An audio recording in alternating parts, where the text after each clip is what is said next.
जय हिंद दोस्तों, मैं मानिक नायक आप सबको अपने YouTube चैनल पे वेलकम करता हूँ। और आज हम लोग बात करने वाले कल जो प्रोटेस्ट है उसके बारे में हम कुछ डिटेल में यहाँ पे बात करेंगे और कल का क्या रिजल्ट निकला है और साथ में क्या एडमिनिस्ट्रेशन की तरफ से कहा जा रहा है, झूठ फैलाया जा रहा है, क्या स्टूडेंट जो है आपका बात बता रहे हैं और क्या प्रोटेस्ट कर रहा है और बाकी जो है क्या इसमें से हम कुछ नोट्स करके हैं कि क्या बीपीएससी का तर्क है और आज भी क्या बीपीएससी का स्टैंड है। सिंपल है। पहला है आपका कि जो केस फाइल हो चुका है कल के लिए, कल का जो प्रोटेस्ट था उसके लिए केस फाइल कर दिया गया है। किस पे हुआ है? प्रशांत किशोर पे हुआ है जो कि जन स्वराज पार्टी के अध्यक्ष हैं। इसके साथ ही कुछ कोचिंग सेंटर के भी खिलाफ जो है आपका यहाँ पे केस फाइल हुआ है और साथ में जो है 700 स्टूडेंट के खिलाफ भी यहाँ पे प्रोटेस्ट को फाइल किया गया है, यानी केस को फाइल किया गया है। अब उनको जैसे कि धीरे धीरे सारे टीचर्स जो है कम्युनिटी को उनको अरेस्ट किया जा रहा है। कल जो हमारे सर थे रमांशु सर, उनको भी आपको डिटेन कर दिया गया है। ये भी कुछ चीज़ें हैं। बाकी जो एडमिनिस्ट्रेशन की तरफ से क्या कहा जा रहा है कि प्रोटेस्ट जो था आपका इलीगल था, इनको कोई भी किसी प्रकार का परमिशन अलाउ नहीं था। उन्होंने ये भी आपको एडमिनिस्ट्रेशन को बताया गया है। एडमिनिस्ट्रेशन ने बताया है कि प्रोटेस्टर जो आपका लाउड स्पीकर तोड़ दिए हैं। साथ में जो आपका उनको मजिस्ट्रेट के साथ क्लैश हुआ है और पुलिस के साथ भी प्रोटेस्टर ने क्लैश किया है। अब ये क्लैश हमको नहीं लगता कि प्रोटेस्टर ने किया होगा, क्योंकि क्लैश जब भी देखा गया है तो हम लोग तो बहुत शांति से प्रोटेस्ट कर रहे थे, मार्च निकाले थे। क्लैश का कोई नाम नहीं था हम लोग की तरफ से, क्योंकि लास्टली जो है पुलिस की तरफ से क्लैश हुआ है, उन्होंने यह स्टार्ट किया है। इसलिए जो कहा गया है कि जो स्वीटी थी, क्या कहते हैं, एसपी डीएसपी थी, तो उन्होंने वाटर कैनन को अलाउ किया और लाठीचार्ज को अलाउ किया था उन पर। इसके बाद जो है आपका एक चीज़ और देखा गया कि जो नेशनल एंथम गाया जा रहा है उस पर भी जो है यहाँ पे आपको प्रोटेस्ट दिखा गया है। नेशनल एंथम गाते हुए भी मारा गया है। ये बहुत बड़ा डिसरिस्पेक्ट है पुलिस ऑफिसर की तरफ से कि ऐसा कैसे हो सकता है।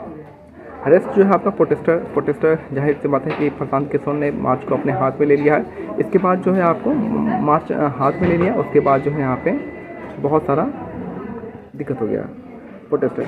अब प्रोटेस्टर क्या कर रहे हैं? प्रोटेस्टर जो आपका यहाँ पे बीपीएससी 70 के री एग्जाम के लिए मांग कर रहे हैं। इसके साथ ही जो है वो उनका एक ही डिमांड है कि सीएम से बात करना है और री एग्जाम को पूरी तरह से कम्प्लीटली आपको री एग्जाम कराना है। सारे एग्जाम को लेकर सारे स्टूडेंट का एक साथ री एग्जाम कराना है। साथ में पीके है आपका पीके है प्रशांत किशोर, वो चीफ सेक्रेटरी से मिलने की बात किए थे और लेकिन जो स्टूडेंट जो आपका सिर्फ सीएम से ही बात मिलना चाहते हैं और सीएम यहाँ पे है नहीं।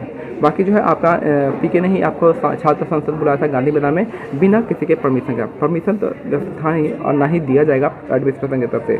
बाकी जो है यहाँ पे स्टूडेंट का जो डिमांड है आपका कि एग्जाम में बहुत सारे इरेगुलरिटीज हुआ है, फिर आपको क्वालिटी ऑफ क्वेश्चन बहुत ही घटिया हो गया। जैसा कि मैंने बताया था कि 69 में क्या आपका स्टैंडर्ड था और 70 बीपीएससी में क्या स्टैंडर्ड रखा गया है। मेरे ख्याल से जहाँ तक उम्मीद है कि 70 बीपीएससी को ईजी ही बनाया गया था आपको एंट्री करवाने के लिए, कुछ एंटी एलिमेंट को एंट्री करवाने के लिए पेपर को ईजी बनाया गया था।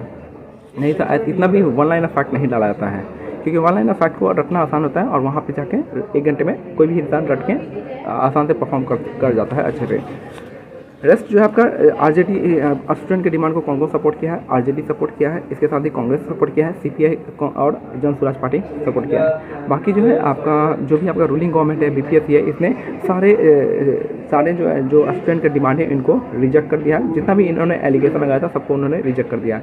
तो बस यही है कि सारी चीज़ों को देखने के बाद लगता है कि अब ये एग्ज़ाम जो है अब ये री एग्ज़ाम होना बहुत ही मुश्किल लग रहा है। अब सारे टीचरों को साइड कर दिया गया है, सब कुछ को साइड कर दिया गया है और एक धीरे धीरे सब साइड हो रहे हैं। यार टीचर को साइड कर दिया, राजनीतिक पार्टी अपना ही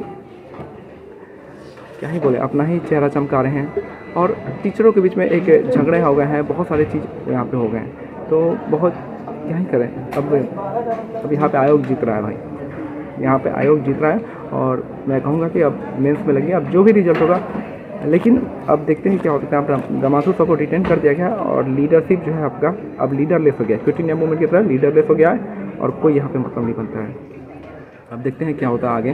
प्रोटेस्ट करना जारी रखना ही है और देखते हैं। Best hope, I hope for good luck for them और हम उनके साथ हैं हमेशा के लिए। जय हिंद, जय भारत, धन्यवाद।